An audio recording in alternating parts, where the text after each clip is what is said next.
Hi praise the Lord. This is pastor Heman. దేవుని మహోన్నతమైన కృపలో వర్ధిల్లుతున్నటువంటి మీ అందరికీ కూడా ప్రభువైన యేసుక్రీస్తు వారి యొక్క ఉన్నత ప్రశస్త అతి శ్రేష్టమైన శుభనామంలో మీ అందరికీ నుండి శుభాభివందనాలు తెలియపరుస్తూ ఉన్నానండి. అందరూ బాగున్నారని నేను ఆశపడతా ఉన్నాను. మీ అందరి నిమిత్తమై నా యొక్క వ్యక్తిగత ప్రార్థనలో తప్పకుండా జ్ఞాపకం చేసుకుంటా ఉన్నాను. మీరు కూడా నా కోసం మనందరి మినిస్ట్రీ కోసం ప్రార్థన చేస్తూ ఉన్నారని, జరుగుతున్నటువంటి నేను అందిస్తున్నటువంటి అప్డేట్స్ అన్నీ కూడా ఎక్కడ కూడా తప్పిపోకుండా ప్రతిదాన్ని కూడా మీరు ఫాలో అవుతూ ఉన్నారని నేనైతే నమ్ముతున్నాను. ప్రస్తుతం ఈ వీడియో చేస్తున్నటువంటి సమయంలో కూడా బయట వాతావరణం ఏం బాగాలేదు. అయినప్పటికీ కూడా నాకు వచ్చినటువంటి ఇన్ఫర్మేషన్ వీలైనంత త్వరగా మీకు అందించాలనే ప్రయత్నంతో నా యొక్క చిన్న ప్రయత్నం అంతేనండి.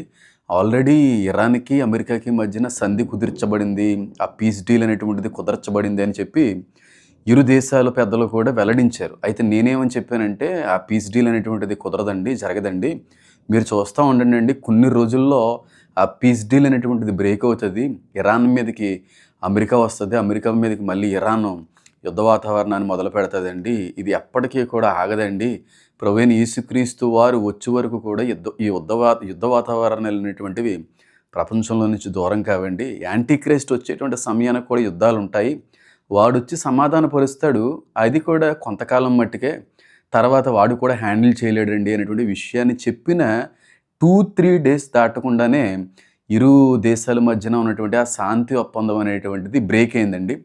తిరిగి యుద్ధ మేఘాలు ఇరాన్ పైన కమ్ముకున్నాయని అంటాను. ఎందుకనంటే వాస్తవానికి ఇప్పటివరకు కూడా ట్రంప్ గారు కాలు దువ్వేవాడు, ఎప్పుడు యుద్ధమా అన్నట్టుగా ముందుకు వెళ్ళడానికి ప్రయత్నం చేసేవారు. కానీ ఇప్పుడు చూస్తే ఇరాన్ పోక్ చేస్తూ ఉంది అమెరికాని.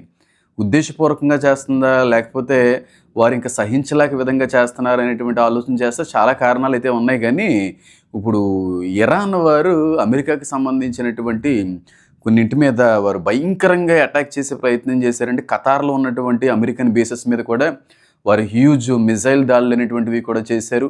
అలాగే అమెరికాకు సంబంధించినటువంటి ఆయిల్ ట్యాంకర్స్ పైన కూడా వాళ్ళు ఉద్దేశపూర్వకంగానే మిసైల్స్ అనేటువంటి ఫైర్ కూడా చేశారు. అయితే ట్రంప్ గారు ఊరుకోరు కదా.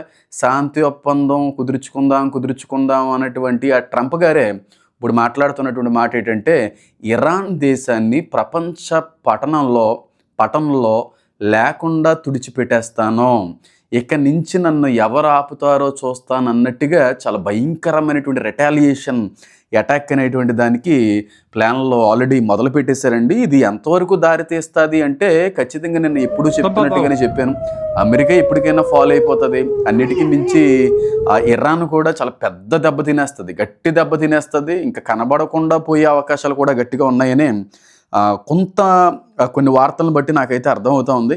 ఏదైనప్పుడు కూడా ఈ యుద్ధం జరగబోతున్నటువంటి ఫ్యూ డేస్ క్రితం ట్రంప్ గారు మాట్లాడినటువంటి ఒక మాట చాలా వైరల్ అవుతూ ఉంది. ఎందుకనంటే, క్రిస్టియనిటీ మీద, చర్చెస్ మీద చాలా భయంకరమైనటువంటి దాడులు చేయడానికి శత్రువులు ప్రయత్నిస్తున్నారన్నట్టుగా కూడా మీడియాలో ఆయన మాట్లాడే ప్రయత్నం చేశారు. చాలా గట్టిగా క్రిస్టియానిటీకి, క్రిస్టియన్ దేశాలకి అన్నిటికీ మించి చర్చెస్ పైన మహాభయంకరమైనటువంటి ఉద్దేశపూర్వకమైనటువంటి దాడులు జరిగే అవకాశం ఉంది. క్రిస్టియన్స్ అందరూ కూడా జాగ్రత్త పడండి, క్రైస్తవులందరూ కూడా సిద్ధపడండి, ప్రిపేర్డ్గా ఉండండి అన్నట్టుగా ట్రంప్ గారు మాట్లాడుతున్నటువంటి మాటలను బట్టి కూడా అర్థం చేసుకుంటే ఇదంతా కూడా ఫైనల్ డేస్. ఎందుకంటే ప్రస్తుతం నైజీరియా అనేటువంటి ప్రాంతంలో క్రిస్టియన్స్ని అతి కిరాతకంగా అసాసినేట్ చేస్తున్నారు, కిరాతకంగా హతమారుస్తూ ఉన్నారు.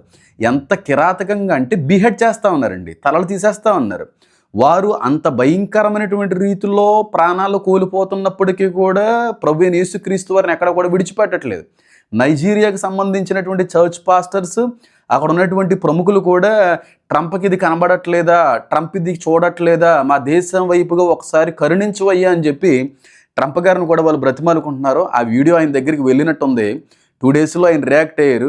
నైజీరియా మీద జరుగుతున్నటువంటి ఇస్లామిక్ కమ్యూనిటీ దాడులు కానీ ఆగకపోతే నేను ఎంటర్ అవ్వాల్సి వస్తుంది అన్నట్టుగా కూడా ఆయన మాట్లాడుతూ ఉన్నాడు. కాబట్టి చివరి చేసి యుద్ధం ఎవరికంటేనండి, ఇటు యూదులు క్రైస్తువులు కలిసి ఒకవైపు ఉంటారు, ఇటు ఇస్లామిక్ కమ్యూనిటీ అంతా కూడా ఒకవైపు ఉందంటే ఆ దేశాలన్నీ కూడా ఒకవైపు ఉండి వీరి మీద వీరు దాడులు చేసే అవకాశం అనేది చాలా గట్టిగా ఉంటుంది చివరి దినాల్లో. అది ఆల్రెడీ కూడా చెప్పాను, చాలా సందర్భాల్లో కూడా చెప్పాను. అలాగే నెతన్యాహు కూడా చాలా ఇంకా ఆయన ఇంకా సహనాన్ని కోల్పోయాడా, లేకపోతే ఇంకా ఆయన ఓర్పు నశించిపోయిందో తెలియదు కానీ నెతన్యాహు కూడా చాలా గట్టిగానే అటాక్ ఇరాన్ మీద చేసేటువంటి ప్లాన్లో కూడా ఆయన ఉన్నట్టుగా అయితే తెలుస్తూ ఉంది. ఇప్పుడైతే ప్రస్తుతం అయితే ఇరాన్ అమెరికా మీద దాడి చేస్తుంది. అమెరికా అయితే డైరెక్ట్గా ఇరాన్ మీద దాడి చేయడానికి సమస్త వ్యూహాలు కూడా వాళ్ళు సిద్ధపరిచి ముందుకు వెళ్ళిపోతా ఉన్నారు. ఇది 1-2 డేస్లో ఇది కొంచెం స్ట్రాంగ్ అయితే ఈ వార్ అట్మాస్ఫియర్ కానీ కొంచెం స్ట్రాంగ్ అయినా, కొంచెం పెద్దదయ్యేటువంటి అవకాశం ఉన్నా ఇది అయితే ఇంకా ఆగదండి. భయంకరమైన క్రైసిస్ ఇంకా ప్రపంచాన్ని కుదిపోయాక తప్పదంటాను. అలాంటి ఇబ్బందికరమైనటువంటి పరిస్థితులు ప్రస్తుతం కనబడతా ఉన్నాయి. ఒకవైపు ఇలా జరుగుతూ ఉంటే ఒకవైపు ఒబామా గారు చేసినటువంటి నేర చరిత్ర అంతా కూడా అమెరికన్ గవర్నమెంట్ వాళ్ళు బయటికి తీసి ఆయన్ని ఇంకా పట్టించాలి, ఆయన జైలు శిక్షకు అప్పచెప్పాలి, కోర్టు వరకు లాగాలనే ఆలోచనతో చాలా కొత్త ఫైల్స్ అన్నీ కూడా బయటకు వచ్చేస్తూ ఉన్నాయి. ఇది ఒక ఎత్తు అయితే, ఇప్పుడు జూలై 4 నుండి 9 లోపు ఇప్పుడు ఇరాన్ అధ్యక్షుడు ఉన్నాడు కదా, సుప్రీం లీడర్. స్టార్టింగ్ డేస్లో యుద్ధ ప్రారంభంలో అమెరికా ఇజ్రాయెల్ చేసినటువంటి దాడుల్లో హతము చేయబడినటువంటి సుప్రీం లీడర్ గారు ఉన్నారు కదా, అయోతొల్లా ఖమేనీ గారు. ఇన్ని నెలల నుంచి కూడా ఆయన పార్థివ దేహాన్ని ఇరాన్లోనే దాచిపెట్టారు. ఇంకా ఆయనకి ఫ్యూనరల్ చేయలేదు, ఇంకా ఖనన కార్యక్రమాలు అనేటువంటివి జరగలేదు. కొన్ని కోట్ల మంది, అంటే వాళ్ళ అంచనా ఏంటంటే కనీసం ఒక 3 కోట్ల మంది ఆ ఫ్యూనరల్కి అటెండ్ అయ్యే అవకాశం ఉందంట. కోట్ల మంది ఒక దేశ సుప్రీం లీడర్ యొక్క క్రిమేషన్కి లేకపోతే ఆ ఫ్యూనరల్కి హాజరవుతున్నారంటే వారు ఏ రేంజ్లో ఫ్యూనరల్ అనేటువంటిది అరేంజ్ చేస్తున్నారు అనేటువంటిది మీ ఆలోచనకు వదిలిపెడేస్తున్నాను. అయితే ఇప్పుడు జూలై 4 నుండి 9వ తారీఖు లోపు ఏదో ఒక రోజున మాత్రం ఆ ఫ్యూనరల్ అనేటువంటి జరగాలని. ఎందుకంటే ఎప్పటికే చాలా నెలలు గడిచిపోయింది ఆ బాడీ ప్రక్క నుండి, కాబట్టి వీలైనంత త్వరగా ఈ కార్యక్రమం చేయాలనే ఆలోచనతో ఇరాన్ ఉంది. పైగా ఇక్కడ ఆశ్చర్యం ఏంటంటే ముందు ఈ క్రిమేషన్ జరగాలి, ఫ్యూనరల్ జరిగిన తర్వాత ఎన్ని యుద్ధాలన్నా చేసుకోవచ్చు అని అనుకోవాలి వాస్తవానికి.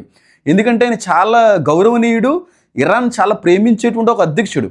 అలాంటిది ఈ ఫ్యూనరల్ దగ్గర ఉండగా ఇప్పుడు అమెరికా మీదకి కాలు దువ్వుతుంది ఇరాన్ అంటే వెనకాల నుంచి ఏదో పెద్ద సపోర్ట్ అనేటువంటిది వచ్చిందనే కదా.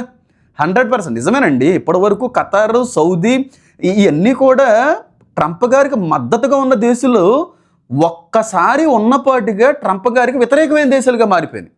ఒక్కసారిగా ఇరాన్కి సపోర్టివ్ దేశాలుగా మారిపోయినాయి. చూడండి ఎంత డ్రాస్టికల్గా పరిస్థితులన్నీ మారిపోతున్నాయో, ఎంత డ్రాస్టికల్గా. ఇప్పుడు ఈ ముస్లిం దేశాలన్నీ కూడా కలిసి అమెరికా మీదకి వచ్చినా ఆశ్చర్యపడక్కర్లేదు. ఇప్పుడు ఈ ముస్లిం దేశాలన్నీ కలిసి ఇరాన్కి సపోర్ట్ చేసి ట్రంప్ గారికి అమెరికాకి వ్యతిరేకంగా నిలబడినా సరే ఆశ్చర్యపడక్కర్లేదు. ఇదంతా కూడా ఫైనల్ డేస్లో జరిగేటువంటి విషయాలండి అని చెప్పి ఎన్ని సంవత్సరాల నుంచి చెప్తున్నానండి నేను. ఆ రోజు నుంచి చెప్తున్నటువంటి మాటలన్నీ కూడా ఈ రోజున కళ్ళకు కట్టేట్టుగా కనబడట్లేదంటారా? చూడండి, జూలై 4 నుంచి 9 లోపు ఫ్యూనరల్ జరిగించాలనే ఆలోచనలో వాళ్ళు ఉన్నారు. ఆల్రెడీ ఇరాన్ అధ్యక్షులు మన దేశానికి సంబంధించినటువంటి ప్రైమ్ మినిస్టర్ గారు నరేంద్ర మోడీ గారికి కూడా ఆహ్వానాన్ని అందించారు. అయితే నరేంద్ర మోడీ గారు వెళ్ళరనుకున్నాను, కానీ మొన్న క్రైసిస్ వచ్చింది చూడండి, ఆయిల్ క్రైసిస్. అప్పుడు ఇరాన్ చాలా హెల్ప్ చేసింది ఇండియాకి. ఈ ఆయిల్ పంపించేటువంటి విషయంలో, ఆయిల్ ట్యాంకర్స్ విషయంలో అన్ని దేశాల విషయంలో కొంచెం హద్దులు నియమాలు పెట్టినాయి, కానీ ఇండియా దేశానికి సంబంధించిన విషయంలో మాత్రం హద్దులు నియమాలు పెట్టకుండా ఫ్రీగా ఆయిల్ ట్యాంకర్స్ని పంపించడానికి వాళ్ళు సహాయపడ్డారు. కాబట్టి వాళ్ళు చేసినటువంటి మేలును బట్టి ఏమైనా మళ్ళీ అక్కడ కలవడానికి ఏమైనా ప్రయత్నిస్తున్నారా, లేకపోతే ఏవైనా మనకి తెలియనటువంటి ఏదన్నా ప్లానింగ్లు ఏమన్నా వెనకాల జరుగుతున్నాయి అనేటువంటిది మనం కొన్ని రోజుల్లో బయటకు వచ్చేస్తుంది. వెళ్ళకూడదు. వెళ్తే నాకు తెలిసి నెతన్యాహు గారికి మన మోడీ గారికి మధ్యన ఉన్న రిలేషన్ కావచ్చు, ఇజ్రాయెల్ దేశానికి భారతదేశానికి మధ్యన ఉన్నటువంటి ఈ మిత్ర బంధం కావచ్చు, అది పాడి చేసే అవకాశం చాలా ఉందండి.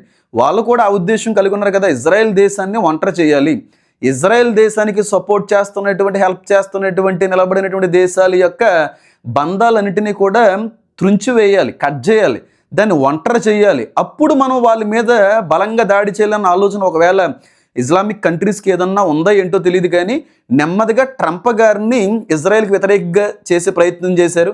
నెమ్మదిగా మన మోడీ గారిని, మన దేశాన్ని కూడా ఇజ్రాయెల్లీ సపోర్టివ్ దేశాల జాబితాలో నుంచి బయటికి తీసుకుని వచ్చే ప్రయత్నం చేస్తున్నారు. నెతన్యాహుకి అయితే వెళ్ళడం ఇష్టం ఉండదు. మరి మోడీ గారు వెళ్తారా లేదా అనేది ఆ రోజుల్లో మనమైతే చూడాలి. కానీ ఆ టైంలో ఫ్యూనరల్లో జరుగుతుందా లేదా అనేటువంటి అనుమానం కూడా ఉంది. ఎందుకంటే ఇప్పుడు యుద్ధం మొదలవడం అనేది, ట్రంప్ గారు ఇంత అగ్రెసివ్గా మాట్లాడడం అనేటువంటిది ప్రపంచ పటంలో పొరపాటును కూడా ఇరాన్ దేశం లేకుండా తీసేస్తానన్నట్టుగా ఆయన మాట్లాడడం ఉన్నటువంటి మాటల వెనకాల కూడా చాలా భయంకరమైనటువంటి ఇబ్బందులు అయ్యో మాత్రం కమింగ్ డేస్లో ఎదుర్కోక తప్పదని మాత్రం దీన్ని బట్టి అర్థమవుతుందండి. అందులో అయితే సందేహం లేదు. ఆల్రెడీ సౌదీ అరేబియా కూడా మేజర్ అనౌన్స్మెంట్ చేసింది. ఈ 80 సంవత్సరాల్లో మొట్టమొదటిసారి అమెరికాకి నో చెప్తున్నారు. ఇప్పటి వరకు కూడా అమెరికాతో మంచి సంబంధాలు కలిగి ఉన్నటువంటి వీరే ఇక నుంచి అమెరికా యొక్క మాటను గౌరవించవలసిన పని లేదు, అమెరికా చెప్పినట్టుగా మనం నడవలసినటువంటి పని లేదన్నట్టుగా కూడా వాళ్ళు మాట్లాడుతున్నారు. కానీ ట్రంప్ అయితే బలమైన ట్వీట్స్ అయితే మాత్రం ఆయన పెట్టడం జరిగింది. Iran shot at least 4 on-way attack drones at ships transferring the Strait of Hormuz. One of the drones solidly hit the upper deck of large and very expensive cargo carrying ship. Damage was done, but the ship was able to proceed on its way. We knocked down 3 other drones. Obviously, this is foolish violation of ceasefire agreement. President Donald J Trump. Ceasefire ఒక ఒప్పందంలోకి వచ్చిన తర్వాత అలా చేయకూడదు. మళ్ళీ శాంతి ఒప్పందంలోకి వచ్చిన తర్వాత మళ్ళీ అటాక్ లేనటువంటిది మళ్ళీ రీస్టార్ట్ చేయకూడదు. కానీ ఇప్పుడు ఇరాన్ దాన్ని శాంతి ఒప్పందానికి వ్యతిరేకమైన రీతిలో తీసుకున్నటువంటి నిర్ణయాలని ఉల్లంఘించి ముందుకు వెళ్ళడాన్ని బట్టి ట్రంప్ గారు చాలా భయంకరమైనటువంటి పరిస్థితులు అయితే ఉన్నారు. అలాగే అరబ్ ముస్లిమ్స్ అందరూనేమో ఆఫ్రికన్ క్రిస్టియన్స్ని, నైజీరియన్ క్రిస్టియన్స్ని ఎంత భయంకరంగా హతమారుస్తున్నారంటే అంత భయంకరంగా హతమారుస్తున్నారండి. నిజంగా ఇప్పుడు ఆ ప్రాంతాల్లో మాత్రమే ఉంది ఈ క్రైస్తవ వ్యతిరేకత అని మీరు అనుకుంటున్నారు. కానీ మీరు చూస్తూ ఉండండి కొన్ని రోజుల్లో ఈ క్రైస్తవ వ్యతిరేకత అనేటువంటిది ప్రపంచవ్యాప్తంగా వచ్చేస్తుంది. ప్రపంచంలో ఉన్నటువంటి క్రైస్తవులందరి మీదకి కూడా క్రిస్టియానిటీకి మీద ఒక తిరుగుబాటు అనేటువంటిది ఏర్పాటు చేయబడుతుంది, మొదలవుతుంది. ఆ టైంలో ఇంకా అది ఆలోచిస్తుంటే కూడా చాలా కంగారు పెట్టేటువంటి పరిస్థితులు అయితే కనబడతా ఉన్నాయి. కాబట్టి అప్పుడు చెప్పాను, ఇప్పుడు చెప్తున్నాను, తర్వాత రోజుల్లో కూడా చెప్తాను. దేవుని యొక్క రాకడ వచ్చే వరకు, సంఘం ఎత్తబడేటువంటి సమయం వరకు చెప్పే ఏకైక మాట పాస్టర్ హేమాన్ నోట్ ఏదన్నా వస్తే అదొకటేనండి, రానయ్యున్న ప్రభు ఆలస్యం చేయక చాలా త్వరగా వస్తున్నాడు. మనకు సమయం చాలా తక్కువ ఉందండి. సమయం ఇప్పటికే చాలా పాడు చేసుకుందాం. చివరి లైన్కి వచ్చేసాం, చివరి డిజిట్స్కి మనం వచ్చేసాం. సమయం అనేది ఎంత మాత్రం కూడా లేదు. వీలైనంత త్వరగా మనం సిద్ధపడవలసిన అవసరత తప్పకుండా ఉంది అనేటువంటి ఒక ఆలోచనతో మీ అందరిని అప్రమత్తం చేయడానికి, మీ అందరినీ జాగ్రత్త పరచడానికి నా యొక్క ప్రయత్నం చేస్తున్నాను. అలాగే వెనుజులాలో ఇప్పుడు భయంకరమైనటువంటి భూకంపాలు జరిగినాయి కదా. అయితే అక్కడ ఉన్నటువంటి కొంతమంది సైంటిస్టులు ఏమని చెప్తున్నారంటే ఇదేమీ న్యాచురల్ డిజాస్టర్ అయితే కాదు, ఇది సహజంగా ఏర్పడినటువంటి, సహజంగా వచ్చినటువంటి ఏమంటారు దాన్ని, భూకంపాలు అయితే కాదు, ఇది చాలా ప్రకృతి వ్యతిరేకమైనటువంటి రీతిలో ఏదో జరిగిందనేటువంటి సందేహాలు కూడా ఉన్నాయి అన్నట్టుగా మాట్లాడుతున్నారు. ఎందుకంటే ఆ ప్రాంతంలో భూకంపాలు వచ్చిన తర్వాత ఆకాశంలో ఒక పింకిష్ షేడ్లో ఒక లైటింగ్ అనేటువంటిది ఏర్పడడం, ఇదంతా కూడా వాళ్ళు జీర్ణించుకోలేకపోతున్నారు. ఏదో ఇబ్బందికరమైనటువంటి పరిస్థితి ఏదో మళ్ళీ రాబోతుంది ప్రపంచం మీదకి. కరోనాకు మించినటువంటి మహా గొప్ప ఇబ్బంది అనేటువంటిది ప్రపంచం ఎదుర్కోక తప్పదన్నట్టుగా కూడా కొంతమంది నిపుణులు, కొంతమంది మహా గొప్ప జ్ఞానులు కూడా ఈ విషయం మీద చాలా బలంగా మాట్లాడుతూ ఉన్నారండి. కాబట్టి యుద్ధం మొదలయ్యి అనుకోని విధంగా అటాక్స్ అనేటువంటిది మన మీద కూడా జరిగినప్పుడు, లేకపోతే అయ్యి బాబాయ్ చాలా భయంకరమైనటువంటి యుద్ధం బయట జరుగుతుందంట, మనం జాగ్రత్త పడాలి అనేటువంటి ఆలోచన కంటే కూడా ముందుగానే మనం అందరం కూడా సిద్ధపడాలి, ముందుగానే మనం అందరం కూడా జాగ్రత్త పడవలసినటువంటి అవసరం ఉందని నేను మరొకసారి మీ అందరికి కూడా ప్రేమపూర్వకంగా తెలియపరుస్తూ ఉన్నాను. ప్రార్థన అయితే చేద్దామండి.